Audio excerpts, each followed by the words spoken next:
بسم اللہ الرحمن الرحیم۔ بسم اللہ الرحمن الرحیم۔ اچھا حضرات محترم، اب ہم اپنے فعل کی بحث کے بالکل اختتام پر پہنچ رہے ہیں، اور دو قسم جو آپ کو بتلائی گئی تھی، ثلاثی مجرد افعال اور اس کے بعد ثلاثی مزید فی افعال، تو یہ اچھی طرح سمجھنے کی ضرورت ہے۔ تو اس میں ایک بات جو میں بتلانا چاہ رہا ہوں خاص، وہ یہ کہ دیکھیں ثلاثی مجرد میں تو جو پہلا صیغہ ہوتا ہے نا ماضی کا، اس میں صرف حروف اصلیہ ہی ہوتے ہیں، یعنی مادہ ہی ہوتا ہے، تو وہاں مادہ تلاش کرنے کی ضرورت نہیں ہوتی ہے۔ جیسے ضربہ ہے، ٹھیک ہے نا، ضربہ یضربو، تو ضربہ میں جو ضاد را با ہے یہی اس کا مادہ ہے، یہی اس کے لیٹرز ہیں، روٹ لیٹرز جن کو کہا جائے، ٹھیک ہے۔ لیکن ثلاثی مزید فی میں کچھ نہ کچھ اضافہ ہوتا ہے، پہلے ہی صیغے میں جو ہے وہ اضافہ ہوتا ہے۔ جیسے یہاں آپ دیکھیے اسلمہ، یہ چارٹ جو آپ کے سامنے کھلا ہوا ہے، تو یہاں اسلمہ پہلا صیغہ ہے اور یسلمو اس کا مضارع ہے۔ اچھا، تو اب یہ اسلمہ جو ہے یہ افعلو کے وزن پر ہے، اسلمہ افعلہ، ٹھیک ہے، اسلمہ بر وزن افعلہ۔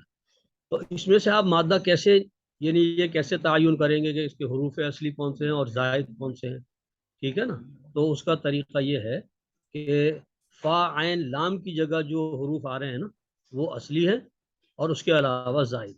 فا عین لام، تو فا کی جگہ سین ہے، عین کی جگہ لام ہے، اور لام کلمے کی جگہ میم ہے، تو سین لام میم اصل مادہ اس کا یہ ہے، جیسا کہ لکھا ہوا بھی ہے چارٹ کے اندر، ہم نے شروع میں لکھ بھی دیا ہے آپ کی آسانی کے لیے۔ لیکن فرض کریں کہ اگر نہ لکھا ہوا ہو تو آپ جو ہے نا وہ اس کا جو وزن ہے افعل یفعل افعال، یہ ہے پورا، یعنی کہ پہلا جو مزید فی کا پہلا باب ہے وہ باب افعال ہے، باب افعال، اسلم یعنی افعل یفعل افعال، اور اس کے لیے مثال دی گئی اسلم یسلم اسلام، ٹھیک ہے۔ تو یہاں چونکہ ہم نے چارٹ میں پہلے ہی مادہ ظاہر کر دیا ہے تو آپ کے لیے آسانی ہے، وگرنہ آپ جب بھی کوئی مزید فی کا فعل دیکھیں تو اس کا پہلا صیغہ ماضی کا لے لیں اور اس کے وزن میں فا عین لام کی جگہ جو حروف ہیں وہ اس کے اصلی ہوں گے اور اس کے علاوہ جو ہوں گے وہ زائد ہوں گے۔ یہ ایک بات ذرا میں واضح کرنا چاہ رہا تھا۔ مجرد میں تو یہ مسئلہ ہے ہی نہیں، مجرد میں تو سارے اصلی ہی حروف ہوتے ہیں، ٹھیک ہے۔ تو یہ جناب آپ کو ان سے ذرا مانوس ہونے کی ضرورت ہے۔ افعل یفعل افعال، فعل یفعل تفعیل، اور پھر اس کے جو مثالیں ہیں نا، علم یعلم تعلیم، اور آگے بھی دی گئی ہیں، رغب یرغب ترغیب، کذب یکذب تکذیب، اور تذکیر سے آپ بنائیں گے ذکر یذکر تذکیر۔ تو اس وزن پر ان کو ڈھالنے کی پریکٹس کریں کہ اس طریقے سے یہ باب ماضی اور مضارع کے صیغے سے اس طرح بنتے ہیں۔ اور یہ جو یہ ہے اسلام تعلیم، یہ ان کے مصدر ہیں، یا باب کا نام آپ اس کو کہہ سکتے ہیں اپنی آسانی کے لیے، ٹھیک ہے جناب۔ ذرا اوپر کیجیے گا، یہ ثلاثی مزید سے، ہاں ٹھیک، اور اوپر کیجیے بس۔ ثلاثی مزید فی سے اس میں فاعل اور اس میں مفعول بنانے کا جو طریقہ بتلایا گیا تھا وہ ذرا مختلف ہے۔ آپ کو یاد ہوگا کہ مجرد کے اندر تو ہم نے بتایا تھا کہ بھائی اس میں فاعل فاعلون ہی کے وزن پر ہوتا ہے، قتل یقتل ہے نا، تو قاتل اس کا اس میں فاعل بن جائے گا، اور مفعول مفعول ہی کے وزن پر ہوتا ہے، تو بہت ہی آسان تھا، مقتول آپ بنائیں گے مجرد سے۔ لیکن مزید فی کے اندر جو اس میں فاعل ہے نا، وہ اس کا طریقہ میں نے بتایا تھا کہ مضارع سے علامت مضارع ہٹا دیں، یعنی الف تا یا نون جو بھی مضارع کی علامت اس کو ہٹا کر میم پیش منہ لگا دیجئے، اور آخر سے پہلے حرف کو زیر دیں، جیسے یسلمو تھا نا، یسلمو سے علامت مضارع ہٹائی یا، اور اس کی جگہ میم پیش منہ لگا دیا اور آخر میں تنوین دے دی، تو مسلمون بن گیا، ٹھیک ہے، مسلمون اصل، تو یسلمو سے مسلمون یہ اس کا فاعل بن گیا، ٹھیک ہے۔ اسی طرح